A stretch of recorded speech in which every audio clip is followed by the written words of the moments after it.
the record lang, sir, meron po bang, ano po yung mga nakita ninyong irregular dito sa mga inilabas po ninyong dokumento? Marami po ang pwedeng talakayin tungkol sa mga dokumentong ito. Pero ang siguro basic fact is walang dahilan na hindi tayo transparent sa budget allocations ng ating mga distrito. In fact, some of this data is publicly available, including magkano yung budget na nasa gaan naman ng bawat distrito. Pero yung public data na yon na hindi pinipresenta on a per district basis alone ay surprising sa iilang mga mamamayan kasi ganyang kalaki pala ang nakukuha ng kani-kanilang mga distrito. Ang nakita kong reaction sa Facebook. 3.5 trillion pesos ang DPWH budget ng 2023 to 2026. Ang mga nakukuha ng mga distrito umaabot sa 50 to 60 billion pesos during that time period. Ang mga average siguro, kung 3.5 trillion divided by 253 districts, ay mga nasa 15 billion pesos. At sana napupunta sa magagandang mga proyekto ang 15 billion pesos per district DPWH budget. Pero ang hindi public sa mga files na ito, ang datos kung sino ang nagpro-propose ng mga proyektong ito.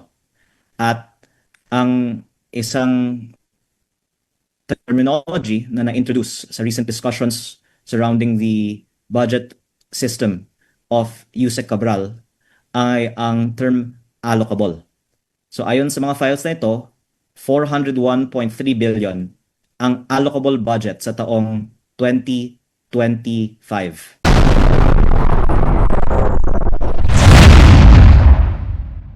At ang non-allocable o outside allocable ayon sa files na ito ay nasa mga 600 plus billion pesos. Ang 401 billion pesos na ito ay ang district congressman pwedeng mag-erata o amend. Ang outside allocable naman po ay iba ang nagpro-propose ng mga proyekto. Maaaring meron din input or meron din alokasyon ang mga district congressman sa outside allocable. At yun din po ay pwedeng ipaliwanag ng DPWH paano dinidecide yung proponents para sa outside allocable. Pero para sa very short appreciation ng publiko, ang magandang tignan nga po ay magkano ang allocable budget ng bawat district representative at tanungin paano ni Yusek Cabral kinompute ito.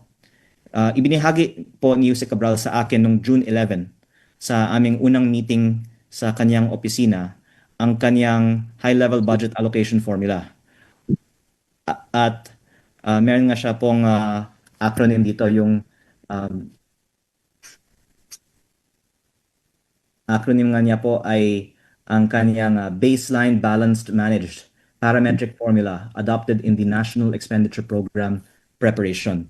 Pero ang lumalabas ay hindi naman ayon sa populasyon, land area o pangangailangan ang budgetary allocation kasi may ilang mga distrito na napakalaki ang alokasyon kahit na mas maliit ang kanilang populasyon kaysa sa mga malalaking distrito na malaki ang pangangailangan pero maliit ang alokasyon.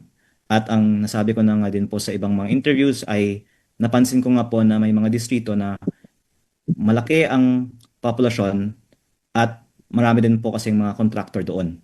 Kaya maganda na isiwalat sa publiko ang budget ng bawat distrito at bahala na lang po ang publiko maghusga ano ang naging basehan para sa alokasyon ng DPWH sa kanilang mga budget. Wala pong dahilan na mag-cast out si Yusek Castro sa in-upload kong data. At I'm sorry to say this, but I think she will make a fool of herself because Secretary Vince and others in DPWH and others in Congress will confirm the authenticity of the files that I've uploaded. Okay. So basically you're saying may formula, hindi nasunod. Is that irregular? Hello? wala pong formula. Ang unang-unang sinasabi ko po ay kahit na hindi ako magsabi na may irregularity dito, mabuting malaman ng publiko ilang bilyon ang DPWH budget ng kanilang mga distrito taon-taon at sa nakaraang mga taon. Baka yung irregular nga dito, bakit ayaw isa publiko ang budget ng bawat distrito sa Pilipinas? Yan po ang irregular. Dapat malaman ng taong bayan saan napunta ang 3.5 trillion pesos budget. Kahit sino na magbibigay ng kanilang opinion, sa tingin ko naman wala naman mag-argue against the need for transparency on the per district budget allocation. Yes, we agree on the transparency, but I just mean, So yung, meron po ba kayong yung plan irregular, to... yung irregular po sa akin is actually not the data. It's more the reaction na parang hindi pa nga nila isinas sa publiko ang kanilang available na budget data. Naglabas lang ako ng budget data tapos ganito po ang kanilang reaction. And all this time, until I brought it out, at ang data na ito ay nasa kamay ng napakaraming mga miyembro ng Kongreso at DPWH din, itinatago pa ang available naman pong data tungkol sa DPWH budget per district.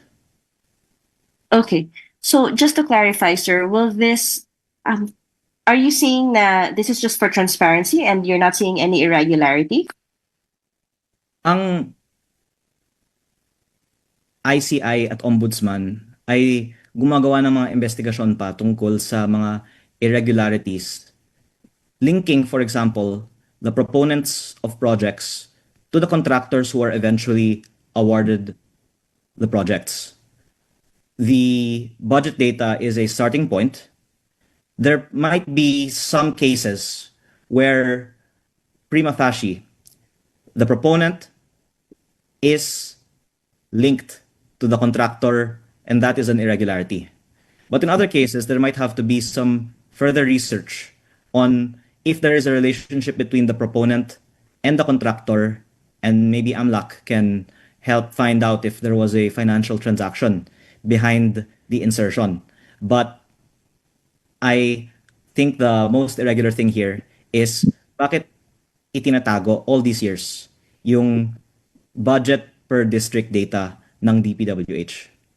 At babanggitin ko lang din po na nung September, sinabi ni Sec Vince, isa sa publiko niya ito. Marami pong nagtatanong sa akin, bakit ko hindi ito isinapubliko nung September pa? Kasi sabi ni Sec Vince sa akin na isa sa publiko niya. Aaminin ko din po, marami sa Kongreso, nung sinabi ko gusto ko mag-privilege speech para isa publiko ito, nakiusap sa akin na wag isa publiko ito. Kaya mas gusto ko sana na si Sec Vince na lang ang magsasapubliko nito para hindi ako ang sisisihin ng ating mga kasamahan. Kahit hindi po ako kasama sa kwento, gusto ko lang lumabas ang istorya na to. At hindi po ito naitanong pa ng ibang mga media, pero naisapubliko na nga ito ng PCIJ noong Nobyembre. At meron po silang anonymous source para sa kanilang file. Meron pong ibang mga file sa kanilang istorya na galing sa ibang source. Pero ang ibang mga files ng PCIJ sa kanilang story noong November ay ako. Kaya kahit hindi po ako kasama sa story, okay lang sa akin. Gusto ko lang maisapubliko ang data ng budget per district.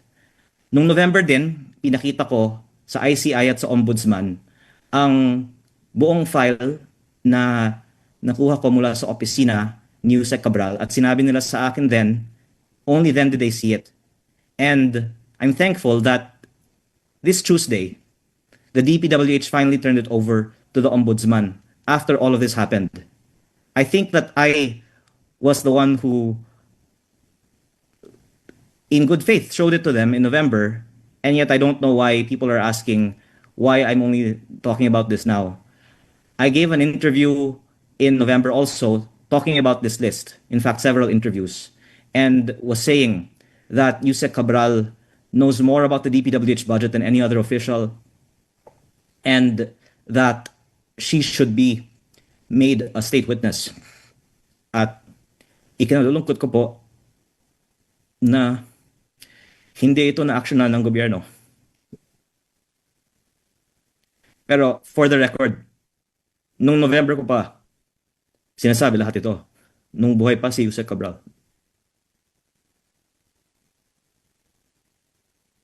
Okay, thank you po.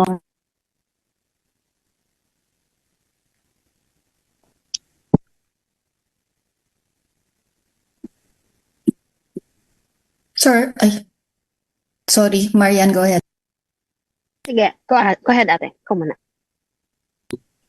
Sir, itatanong ko lang yung in-upload nyo na 2023 to 2026 data. Meron din bang irregular doon? Again, yung irregular, bakit hindi ito inilalabas after all these years? Ang taong bayan ay may karapatan na malaman saan napunta yung 3.5 trillion pesos. Pero, aaminin ko, maraming mga kasamahan ko sa Kongreso galit. Dahil ngayon, nagtatanong ang mga taong bayan sa social media, ang laki pala ng budget, saan napunta? Maraming siguradong nakiusap din kay Sec Vince na wag isa publiko ito. Pero sinabi sa akin ni Sec Vince noong September na gusto niyang maisa publiko ito. Kaya ako gusto nung una na si Sec Vince na lang ang magsapubliko nito